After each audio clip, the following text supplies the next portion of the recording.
Switzerland Swissbit, Japan Toshiba, South Korea Samsung, Finland Nokia, United States SanDisk, United States Lexar, United States Kingston, United States Micron, United States PNY, Taiwan ട്രാൻസെൻറ്റ്,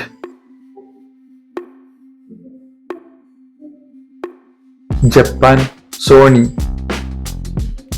Taiwan സ്ട്രോൺഷിയം.